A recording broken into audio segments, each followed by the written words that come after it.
santai gini, enaknya belajar nggak sih? Jadi di sini itu kami dari kelompok 8 mau ngenalin suatu biografi dari Imam Hambali yang menarik banget. Penasaran nggak sih gimana? Mari kita simak. Imam Ahmad bin Hambal adalah seorang ahli fikih sekaligus pakar hadis di zamannya. Beliau adalah Abu Abdillah Ahmad bin Muhammad bin Hambal Asy-Syaibani. Beliau merupakan seorang Arab Adnaniyah. Nasabnya bertemu dengan Nabi Shallallahu Alaihi Wasallam pada Nizar bin Ma'ad bin Adnan. Perjuangan besarnya yang selalu dikenang sepanjang masa adalah perjuangan membela akidah yang benar. Sampai-sampai ada yang menyatakan Imam Ahmad menyelamatkan umat Muhammad untuk kedua kalinya. Yang pertama, Abu Bakar menyelamatkan akidah umat ketika Rasulullah wafat. Dan yang kedua, Imam Ahmad lantang menyerukan akidah yang benar saat keyakinan sesat halku Al-Quran mulai dilazimkan. Imam Ahmad wafat di Baghdad pada tahun 855 Masehi. Banan bin Ahmad Al-Huzbani yang menghadiri pemakaman Imam Ahmad pun bercerita, jumlah laki-laki yang mengantarkan jenazah Imam Ahmad berjumlah 800.000 orang dan 60.000 orang wanita. Warisan Imam Ahmad tidak hanya terbatas pada permasalahan fikih yang ia hasilkan atau sejumlah hadis yang telah ia susun. Namun, beliau juga memiliki peran penting dalam melestarikan kesucian keyakinan Islam dalam menghadapi penganiayaan politik yang sangat intens. Kiranya inilah yang membedakan Imam Ahmad dari ketiga imam lainnya. Imam Ahmad dilahirkan di ibu kota Kekhalifahan Abbasiyah di Baghdad, Irak pada tahun 164 Hijriah atau 780 Masehi. Saat itu, Baghdad menjadi pusat peradaban dunia, di mana para ahli dalam bidangnya masing-masing berkumpul untuk belajar ataupun mengajarkan ilmu. Dengan lingkungan keluarga yang memiliki tradisi menjadi orang yang besar, lalu tinggal di lingkungan pusat peradaban dunia, tentu saja menjadikan Imam Ahmad memiliki lingkungan yang sangat kondusif dan kesempatan yang besar untuk menjadi seorang yang besar pula. Imam Ahmad berhasil menghafalkan Al-Quran secara sempurna saat beliau berusia 10 tahun. Setelah itu, ia baru memulai mempelajari hadis. Sama halnya seperti Imam Syafi'i, Imam Ahmad pun berasal dari keluarga yang kurang mampu. Dan ayahnya wafat saat Ahmad masih belia. Di usia remajanya, Imam Ahmad bekerja sebagai tukang pos untuk membantu perekonomian keluarga. Hal itu ia lakukan sambil membagi waktunya mempelajari ilmu dari tokoh-tokoh ulama hadis di Baghdad. Kamu tahu nggak gimana perjalanan menuntut ilmu Imam Hambali? Tahu dong. Tolong boleh dijelasin nggak sih? Boleh banget nih. Jadi guru pertama Ahmad bin Hambal muda adalah murid senior dari Imam Abu Hanifah, yakni Abu Yusuf Al-Qadhi. Ia belajar dasar-dasar ilmu fikih, kaidah-kaidah ijtihad, dan metodologi qiyas dari Abu Yusuf. Setelah memahami prinsip-prinsip mazhab Hanafi, Imam Ahmad mempelajari hadis dari seorang ahli hadis Baghdad, Haythmas bin Bers. Oh gitu. Iya. Nah, ada lagi nih.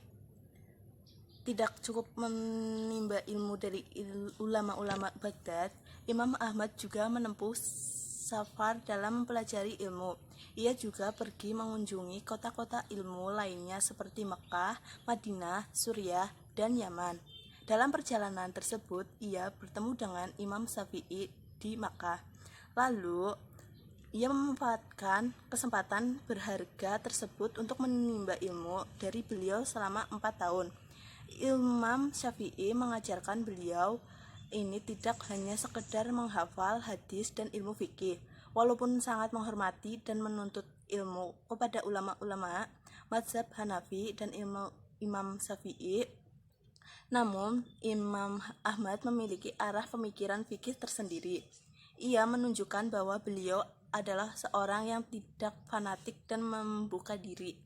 Oh gitu. Iya, kayak gitu. Setelah belajar dengan Imam Syafi'i, Imam Ahmad mampu secara mandiri merumuskan pendapat sendiri dalam fikih. Imam Ahmad menjadi seorang ahli hadis sekaligus ahli fikih yang banyak dikunjungi oleh murid-murid dari berbagai penjuru negeri Islam, terutama setelah Imam Syafi'i wafat di tahun 820.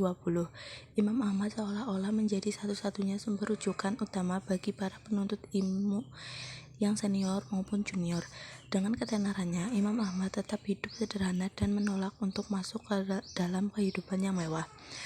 Beliau tetap rendah hati menghadiri hadiah-hadiah terutama dari para tokoh politik. Beliau khawatir dengan menerima hadiah-hadiah tersebut menghalanginya untuk bebas dalam berpendapat dan berdakwah. Abu Dawud mengatakan majelis Imam Ahmad adalah majelis akhirat. Tidak pernah sedikit pun disebutkan perkara dunia di dalamnya, dan aku sama sekali tidak pernah melihat Ahmad bin Hambal menyebut perkara dunia. Pada tahun 813 sampai 833, dunia Islam dipimpin oleh Khalifah Al-Ma'mun, seorang khalifah yang terpengaruh pemikiran Mu'tazilah. Filsafat Mu'tazilah memperjuangkan peran rasionalisme dalam semua aspek kehidupan termasuk teologi. Dengan demikian, umat Islam tidak boleh hanya mengandalkan Al-Quran dan Sunnah untuk memahami Allah. Mereka diharuskan mengandalkan cara filosofis yang pertama kali dikembangkan oleh orang Yunani kuno. Di antara pokok keyakinan Mu'tazilah ini adalah bahwa meyakini Al-Quran adalah sebuah buku dibuat, artinya Al-Quran itu adalah makhluk bukan kalamullah. Al-Ma'mun percaya pada garis utama pemikiran Mu'tazilah ini dan ia berusaha memaksakan keyakinan baru dan berbahaya tersebut kepada semua orang di kerajaannya, termasuk para ulama. Banyak ulama berpura-pura untuk menerima ide-ide Mu'tazilah demi menghindari penganiayaan. Berbeda halnya dengan Imam Ahmad, beliau dengan tegas menolak untuk berkompromi dengan keyakinan sesat tersebut. Al-Ma'mun melembagakan sebuah lembaga penyiksaan dikenal sebagai Mihna. Setiap ulama yang menolak untuk menerima ide-ide Mu'tazilah dianiaya dan dihukum dengan keras. Imam Ahmad sebagai ulama paling terkenal di Baghdad dibawa ke hadapan Al-Ma'mun dan diperintahkan untuk meninggalkan keyakinan Islam fundamentalnya mengenai teologi. Ketika ia menolak, ia disiksa sangat parah dan dipenjarakan. Dan diriwayatkan karena kerasnya siksaannya beberapa kali ia mengalami pingsan. Meskipun demikian, Imam Ahmad tetap memegang teguh keyakinannya, memperjuangkan akidah yang benar, yang demikian benar-benar menginspirasi umat Islam lainnya di seluruh wilayah Daulah Abbasiyah.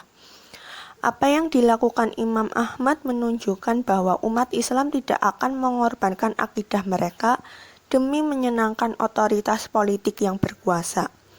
Pada akhirnya, Imam Ahmad hidup lebih lama dari Al-Ma'mun dan Khalifah Al-Mutawakkil mengakhiri Mihna pada tahun 847 Masehi. Imam Ahmad dibebaskan, beliau pun kembali diperkenankan mengajar dan berceramah di kota Baghdad. Saat itulah kitab Musnad Ahmad bin Hanbal yang terkenal itu ditulis.